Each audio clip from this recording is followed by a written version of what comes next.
Okay, today I found a gray hair. I know it's not breaking news. And I know that everyone gets gray hair and they're supposed to. And at what age that happens, that is what started piquing my mind because is it a certain age that it's supposed to happen? Then why do we see 20-year-olds who start to get gray hair? But then why are there other people who are in their 40s and 50s and only have a little gray hair? What is going on? So instead of freaking out about my gray hair, I started wondering, what is the cause of people getting gray hair? And because of that thought, I then said to myself, if there was a way to reverse the aging of gray hair, could we also reverse the aging in our body? Do we have to start to get joint pain? Do we have to have worsening eyesight? Do all of these things, does the deterioration of our body have to happen? So I ended up going down a rabbit hole that turned into this very big question. Can you reverse aging? And I don't mean going back in time. I'm not meaning about going back in birthdays and reversing your actual year of age, but can we make our bodies younger just by making certain decisions? And what surprised me the most wasn't this dramatic or scary answer. It was really logical and extremely doable. So that's what we're doing today. We are going to talk about the one tiny gray hair and why does that happen? And then we're going to end with a totally different way of thinking about aging and how we can reverse aging biologically and how we can even slow it down so that we have better health and more longevity. How does that sound? I'm excited because I can't wait to share with you the information that I found and the shift that you are going to have today about how you think about aging, how you think about your gray hair the next time you see another one come in, or you see someone else who's younger and has gray hair, and maybe someone who's older and doesn't, and why that is. How we can slow down our aging, and why all of this relies on the way we make decisions. So welcome back, everyone. I'm Katharine Loucaidou. I am your Mindset Medicine host. And my goal here is to shift the way we think. My goal is for you to understand that the way you make decisions is actually the way that life will unfold for you. Nothing is inevitable. You have the power to change things by simply changing the way you decide and how quickly you can make decisions as we move forward in this AI era. Decision intelligence. This is what I have been working on and studying for a long time, but I have now finally put it all together. So let's dive in. First thing, hair has color. We can see this with people. And hair has color because of a pigment called melanin. And inside your hair follicle, so we have our hair, inside every hair follicle that is attached to our head is like an underground hair factory. The cell's job is basically this. As each strand of hair grows, paint is added to it. And then as it comes out of your head, it comes out a certain color. When the paint, the melanin in your body is flowing heavily, that is how we have dark hair strands. When the melanin is flowing when the paint begins to slow down in the body, that is what produces lighter colored hair. And when there is no paint being produced in the body, when the melanin stops producing, that is what creates gray and white hair. So here is the part that surprised me the most. Your hair isn't turning gray. So, these, we'll call it an old wives' tale, or we'll call it maybe a husband saying, "You turned my hair gray while we've been married." Now you can go back and say, "That's false. That is not actually how this works." So what happens is your body just stops producing the melanin that creates the hair color. As that begins to stop producing, the hair starts coming out gray. So the hair that you have now, if it's still in a certain color, that hair strand still has color attached to it, but new ones coming in do not. These pigment cells within your body will get depleted over time. They will begin to slow down, and then they just stop contributing to the color being created on the hair strand. So it's not like it all dies at once. It's just like you're slowly running out of paint. Imagine you're painting your house or you're painting a wall. You can see there's a little paint left in that tray. Once all the paint is gone, that is when someone basically goes completely white or has completely gray hair as it begins to grow in. So the paint factory essentially has stopped working. So now let's talk about the body and how the body chooses where to spend its resources. Think about this for a moment.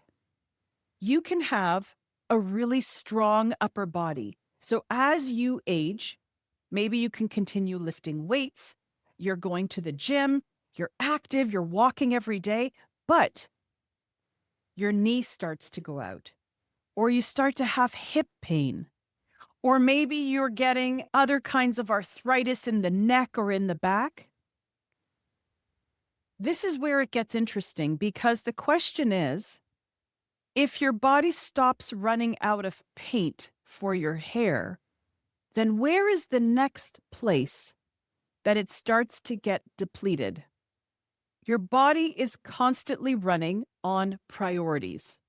Like you running your day. You have your to-do list, you know what's really important at the top of your list.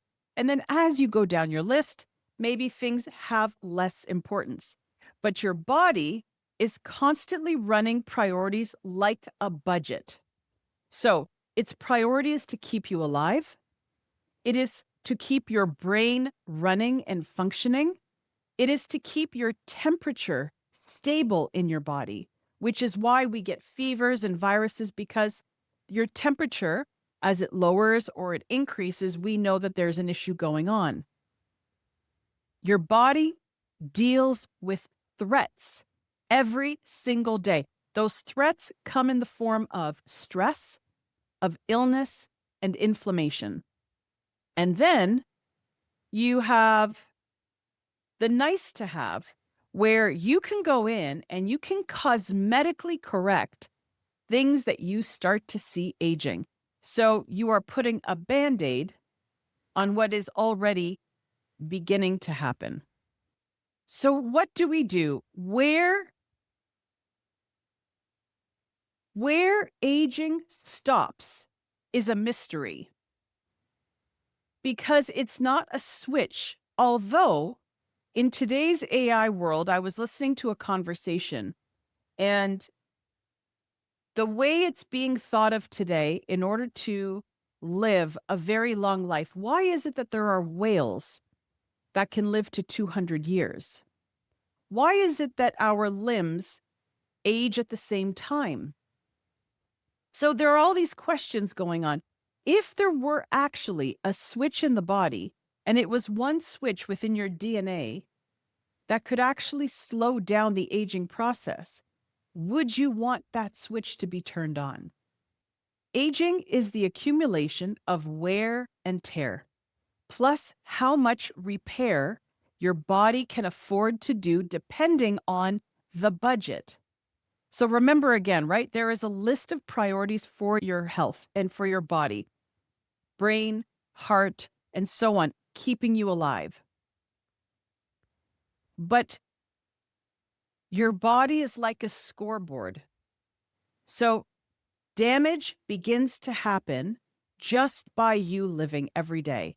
And repair happens if the conditions allow it. So you are able to fix the body parts being damaged. But the question is, are you putting your body in the right condition to allow those repairs to happen?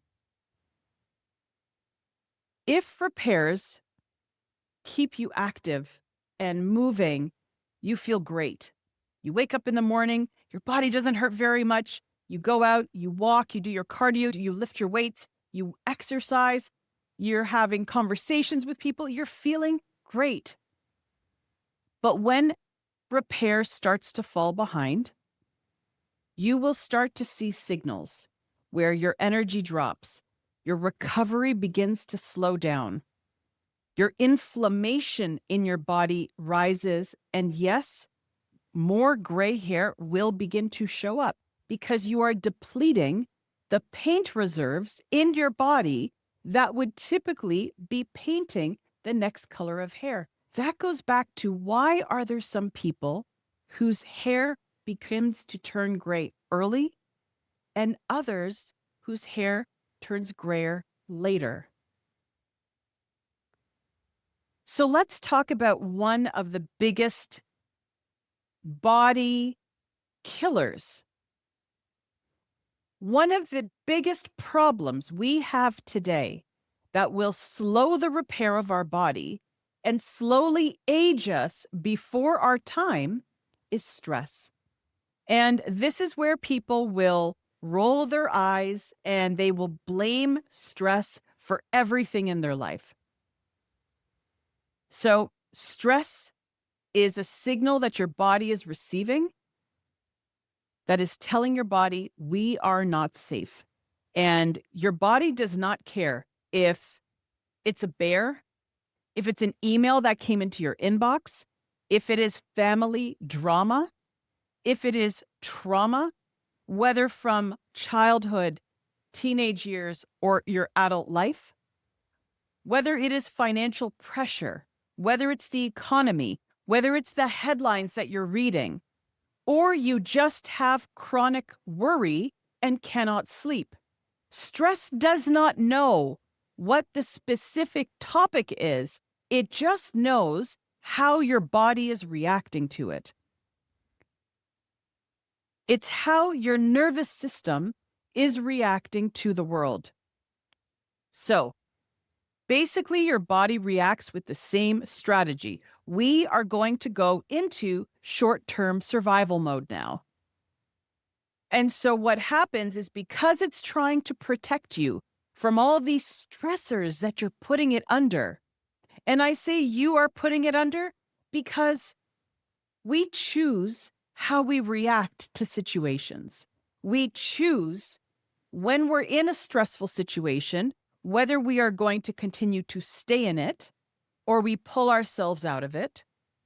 If we're in financial stress, rather than sitting and saying, oh my God, I can't believe I can't pay this month's rent, or I can't pay this bill, or whatever the case is, just go out and be proactive. Get that second and third job if you have to. There is so much online work today. It's unbelievable.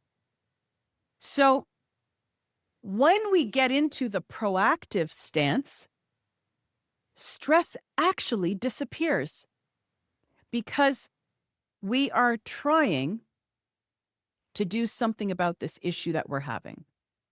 When we are prioritizing our response to the way stress is reacting, or how stress is reacting in our bodies, what's happening is we are now interrupting the deep repair that needed to happen for our brain, for our heart, for our joints, we are interrupting it. Our hormone optimization. When we are in a stressed mode, we are throwing our hormones off. We are doing that. You may disagree, and you may say that none of this is my fault. What I would ask you is to look back at the last 6 months of your life. Have you slept 7 to 8 hours every night? Have you eaten food that was once that is now dead? What does that mean? Meat, vegetables, fish. Then we go to nuts and grains, but whole foods. Really choosing where your food is coming from. I know myself. I've done the simplest thing where I will no longer buy store-bought bread. I will only make bread at home. Why? Because I know that I'm only putting in 3 ingredients. 3. And then on top of that, I won't use North American flour. Because if you look at the back of the flour package, there are like 7 different ingredients. If I buy flour from Europe, for Italy, for example, where I have access to some Italian flour, there are 2 ingredients. 2, which is what there should be. So what I'm doing is I'm helping my body to prioritize, helping my brain to repair, my heart to repair, and my body to repair, so that if I am stressed, I have the capability of fixing that within my body. Your skin regeneration. Did you know that when you hurt yourself, the time frame that it will take for a wound to heal depends on how healthy the internal body is, how quickly it moves to start repairing itself. If you've ever seen a child with a cut, that cut probably 2 days later will be healed, it will be fine, life goes on. As you get older, that cut may stay open longer, it will take longer to repair, it may get infected. That's because the repair process takes longer if you are allowing your body to age. And then finally, pigment production, right? The pigment of our hair. The paint production slows down. Therefore, the new hair coming in has less pigment or almost no pigment. Can we run on full power forever? So I often ask this question: how long could I live if the environment, the circumstances, my health, the way I eat, and my sleep were perfect? How long could I live? How long could I live without developing another illness? I've already been through open heart surgery and stroke. I've had paralysis from a vaccine. I've had skin cancer on my face, which I know came from me spending too much time in the sun for 20 years. So I already know I contributed to that. So my question is, from here onward, if I were to do everything in my power, could I run at full power forever? Meaning, keep my biology levels high? The honest answer is we cannot freeze time. But we can change the trajectory of our biological age, how our body functions, and changing the inputs that control repair versus damage. Are we giving ourselves enough time to repair versus the amount of damage we are doing at the same time? That's an interesting equation. And it's one I would love for you to think about. If what you are doing to your body every day is creating more damage than the amount of recovery time that you are giving your body to repair. So, here's some of the things that I've done and how they can help you. When people say reverse aging, which is what I often say, I'm trying to reverse my age. I'm not trying to be 10 again, but what I am trying to do is make the inside of my body not age further. So I did a test about 2 years ago, 3 years ago, which was an entire body scan. I gave my saliva and urine and many different things, and I submitted it to a lab, and they went through everything. Basically my entire Viome, I believe the company was Viome, but I think my bio something or other. Wish I had the technical term right now, but I don't. It came back and said that currently, at the time of that test 3 years ago, my body was 5 years younger, which made me really happy. But what I wondered to myself is could I make my body 10 years younger than my actual age? What would I need to do? How could I get better energy, better sleep, better strength, a better metabolic health, lower inflammation, better recovery, and clearer thinking? How do I do all that? It's a tall order to ask for. So, what I decided was to learn a little bit more. I got an iWatch where I can check whether I am standing and I'm moving, so circulation every day. I know how much water, if you're watching this video, I drink many of these a day, which as I'm holding up, it's about 30-ounce cups of water. I don't over drink water, but I will drink about 4 to 5 of those. So up to about 150 ounces of water a day, because I know that our bodies are 80 to 90, more than 80, about all close to 90% water.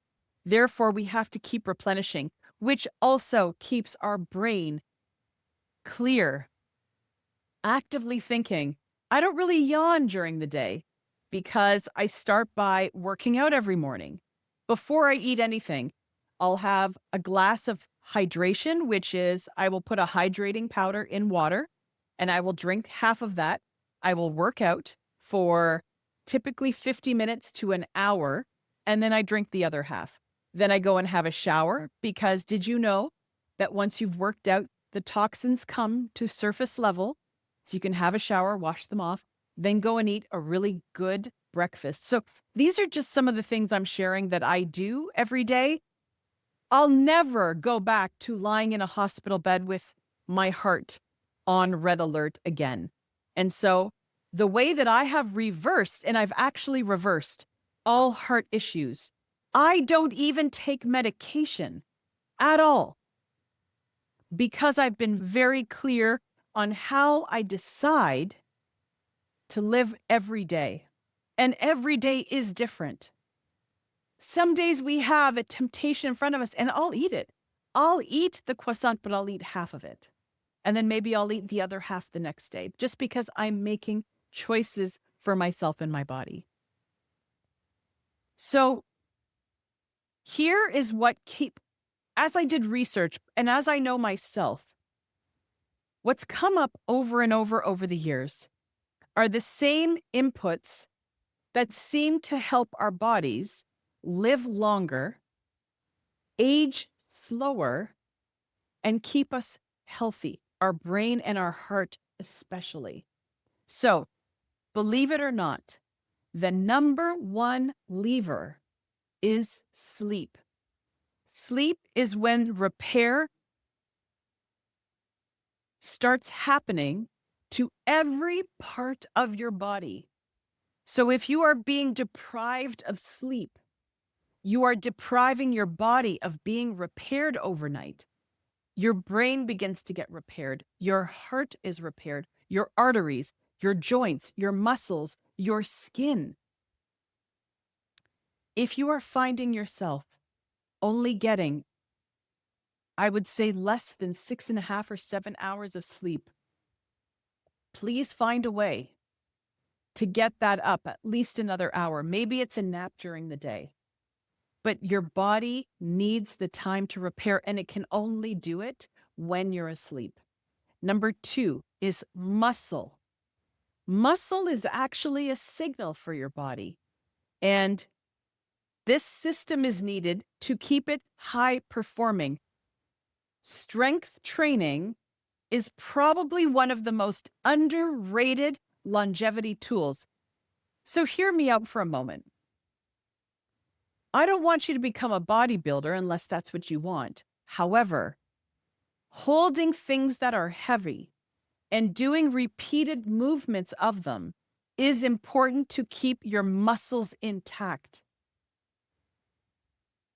I'm not a bodybuilder, and I have so much upper body, probably scarring from my open heart surgery, that I find it very difficult to lift. I'm not supposed to lift anything heavier than 10 pounds. So someone might say, what's the point? For me, sorry, just had to get some water. It's so dry. For me, what's important is that I keep my muscles functioning. Muscles have a memory. So I want them to keep functioning, knowing that I can't lift very heavy things, but I will lift to my limit. And it doesn't matter if I'm in pain the next day, I'm going to keep doing it because I know how good it is for my body. Let's go to number 3. Movement is needed for your circulation, for your lymph nodes, for your oxygen, and repair cannot happen if it is not being delivered through every part of your body. So when you move, you are actually helping the arteries to circulate your blood oxygen, which is what fuels all parts of your body. You'll often find when people decide to retire, they start to take it really easy, but then what may happen next is they may start breaking something. Their joints may start hurting more. Their health may start to decline within just a few years of retiring because their movement has changed. So what I say is, please, if you are moving into retirement, don't change your movement. Keep moving, but just do other activities. And if you are nowhere near retirement and you're watching this and you find yourself to be at a desk job, or you're just sitting down a lot at whatever it is that you do, what I do, please put a reminder on a clock on your phone to stand up and walk around every hour. Just keep the blood moving in your body. Lever number 4 is nutrition. You need raw material for repair. Micronutrients, calories, all of these things keep the body moving. The more whole the food is, meaning it is fresh produce or, I hate to say it, but just died recently in terms of chicken or beef or pork, all of these things that are not store-bought, that do not have additives added to them, are better for you. The closer you can get to the whole food, the better you are. And I am not here to discuss being a vegan or a vegetarian or a carnivore. To me, it's about what is working for your body. When you go and do your blood tests, what do they indicate? And then going further than that, wintertime is so dry. Going further than that, make sure that you're doing heart tests at the same time if you are choosing one diet over another to know whether it's actually helping your heart or not. And 5, stress recovery. I'm never going to tell you don't be stressed because that is absolutely useless information. We live in a stressful world. The environments that we're in are stressful. The economies that we're living in right now are stressful. AI is stressing out people, although it could help you. Stress recovery is important that you find ways to help yourself. So when you say, for example, I'm in the car too long every day, I drive too much, I'm stuck in traffic, of course I'm going to be stressed. No, I absolutely disagree. You do not have to be stressed if you are in a car stuck in traffic. You could be listening to a podcast. You could be listening to this podcast. We could be having a great time together. You could listen to other things, not the news. Enjoy your greatest music that you've always loved. But you don't have to be stressed. When you receive an email that has bad news attached to it or someone's angry, you know what? There's always someone angry. That is my experience these days. Somebody out there is not happy. Again, not your problem. They're trying to make it your problem. Your goal is to just say, okay, how are we going to fix this? You don't need to be stressed by it. Financial concerns, do something about it. Stress happens when you're not doing something about what you're feeling. So if you have financial stress, go out and do something about it. Go get a second job. Find something online. There is plenty of work out there if you look for it. Let's go to the next segment, which is, how do you decide? Is it the decisions that you're making that are aging you? And could we make better decisions that keep you younger longer? So as I was looking at this entire topic of our bodies and the gray hair and being younger, our decision intelligence is what's dictating how long we actually live. Because our body, due to our brain, is making decisions based on the inputs we are giving it. So, if the inputs are, there are threats around me all the time, there is scarcity, I don't give time to my body, there is no recovery, I don't rest, I'm always stressed, I don't sleep. If those are the inputs, your body can't choose repair mode. So it's going to constantly choose to be in threat mode, which is aging you faster. So reverse aging is actually not a miracle. The way that I reversed my heart disease is not necessarily a miracle. It was making one decision after another in the right direction. So essentially what we need is decision redesign. How do we redesign the way that we make decisions? How can we learn to stop thinking about things for so long and overthinking and just move forward to make faster, better decisions? And this is where I want to pause for a minute, because I know that a lot of the decisions that you make during your day are probably not completely conscious. And your body is choosing survival or repair mode automatically. And sometimes we have been in chronic stress for so long that all our body knows is to feel threatened. So our inflammation stays high. So our joints always remain hurting. But while thinking about this, I realized that it's not just the biology of our bodies. It's how we're living our lives and doing our business as well that is all affected by our decisions. Because it's a domino effect, right? Every decision you make is a domino effect into your life as well, personal and health-wise. So how do you actually see the decisions that you're making when you are under pressure, when you are uncertain, and when you're tired? That is what helped me create DirectionDNA. And it's not a personality test, it's not a health assessment. It's about showing you how you make your decisions.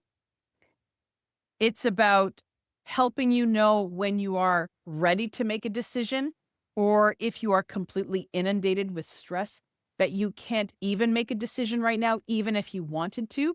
How great would it be to know by taking one 60-second quiz if you are even in the capacity to make an important decision in your life? That's what I created. So the diagnostic I created is a 60-second free diagnostic, 6 questions that actually show you whether you are in the right frame of mind right now to make an important decision that would probably dictate the next year for you, or 2 or 3. If you'd like to take it, I'm going to put the link in the comments below. It's for you. There's nothing, it's free. But I want people to be able to understand how important the decisions that they make are for themselves, for their businesses, and their family and health. It's like a dashboard. And if it comes back and tells you you are low right now, like you should not be making a decision right now, and it gives you the reasons why, you should probably listen to it and then say to yourself, okay, if now's not the right time, how do I help get my body in the right place to make a better decision so that I don't mess up my future? So I do choose the right role or my next job properly. Or if you're running a business, that you make the next right business decision. Isn't that important? What about if all of this, if your health is riding on a decision that you need to make about it? Don't you want to know if you're in the right frame of mind right now to make that decision? Follow the link, take the diagnostic. I think it's going to help you. So, back to the beginning. Found a gray hair today, which is why I went down this rabbit hole. But I hope that I've taught you a few important things about your body, your health, longevity, how you make decisions, and whether you are living right now in survival mode or repair mode. And if you want to be in repair mode, go back and listen again to those 5 levers that I gave you that you can do starting today to start reverse aging your body, your biological body. Do you know someone who could find some really great value from today's episode? Please share this with them. And if you haven't already, you can subscribe. If you like this, and also let me know if you like this type of episode where I'm giving you a little more information about you, how you function, and how to make it all better. Let me know if you like this or not. And I'll see you next week with another really fascinating topic. Bye for now.